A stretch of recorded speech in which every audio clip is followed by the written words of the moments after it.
মেঘলা কক্সবাজারে আজকের আকাশটা একেবারে বৃষ্টিস্নাত। সকাল থেকে যথেষ্ট পরিমাণ বৃষ্টিপাত হচ্ছে কক্সবাজারে এবং আজকে প্রধানমন্ত্রীর সফরকে কেন্দ্র করে ইতিমধ্যে পুরো জেলা জুড়ে একেবারে বিশেষ করে প্রধানমন্ত্রী যে পথ দিয়ে যাবেন শহর জুড়ে বিমানবন্দরের সড়ক জুড়ে নিশ্চিত নিরাপত্তা ব্যবস্থা নিশ্চিত করা হয়েছে। কিন্তু যে পরিমাণ আসলে নেতাকর্মীদের উপচে পড়া ভিড় থাকার কথা বৃষ্টির কারণে কিছুটা বেগ পেতে হচ্ছে। তবে প্রধানমন্ত্রীর যে সভাস্থল সেখানে গিয়ে 10:30টার দিকে পৌঁছানোর কথা রয়েছে।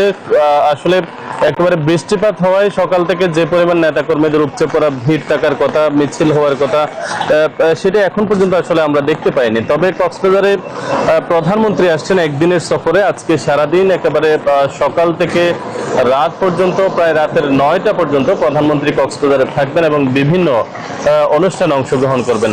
তো আজকের যে সফরসূচি সেখানে বিশেষ করে কক্সবাজারে একটু পরেই প্রধানমন্ত্রী এখানে পৌঁছে যে তার প্রয়াত পিতা পাতালি খাল যেটি খনন করেছিলেন সেটি তিনি পুনরায় খনন উদ্বোধন করবেন, সেই কর্মসূচি রয়েছে। পাশাপাশি এখান থেকে বিএনপির যে 25 কোটি বৃক্ষরোপণের লক্ষ্যমাত্রা সেটির উদ্বোধন করবেন তিনি দুলাহাজারা সাফারি পার্কে, যেটি চকরিয়ায় অবস্থিত।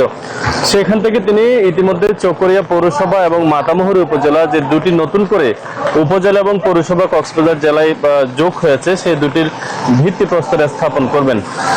পাশাপাশি বিএনপি সরকারের যে কয়দিন সরকার গঠন করেছে এই সময়ের উন্নয়ন প্রকল্প এবং সবকিছু তুলে ধরে আজকে জেলা বিএনপি একটি বিশাল জনসভার ডাক দিয়েছে চকরিয়াতে। সেখানে জনসভায় তিনি বক্তব্য রাখবেন এবং জেলা বিএনপি প্রত্যাশা করছে সেখানে লাখের বেশি মানুষ সমাগম হবে, এই প্রত্যাশা করছেন তারা। কিন্তু যে পথসভায় আসলে মানুষের ভিড় কিংবা সকাল থেকে যে উপচে পড়া মানুষের ভিড় থাকার কথা, সেটি আসলে বৃষ্টির কারণে সকাল থেকে কিছুটা ব্যাক পোহাতে হচ্ছে। একেবারে আজকে সকাল থেকে কক্সবাজারে মুষলধারে বৃষ্টি হচ্ছে, বিশেষ করে ভোর থেকে, এবং আগামী কয়েকদিন এই বৃষ্টি থাকতে পারে এমনটাই বলা হচ্ছে।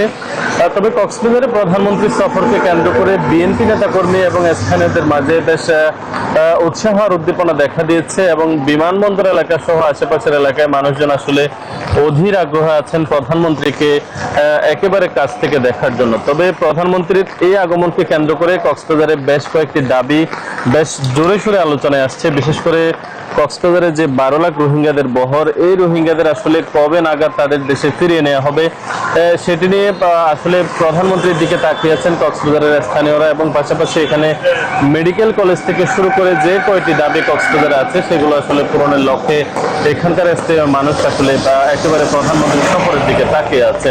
তবে প্রধানমন্ত্রীর সফর আসলে বৃষ্টি স্নাত দিনে কতটুকু সাফল্যের সাথে তিনি কক্সবাজারে নির্বিঘ্নে সফর করতে পারছেন এটি নিয়ে আসলে কিছুটা শঙ্কা রয়েছে। তো এই ছিল কক্সবাজার থেকে প্রধানমন্ত্রীর আগমনের সবশেষ খবরাখবর।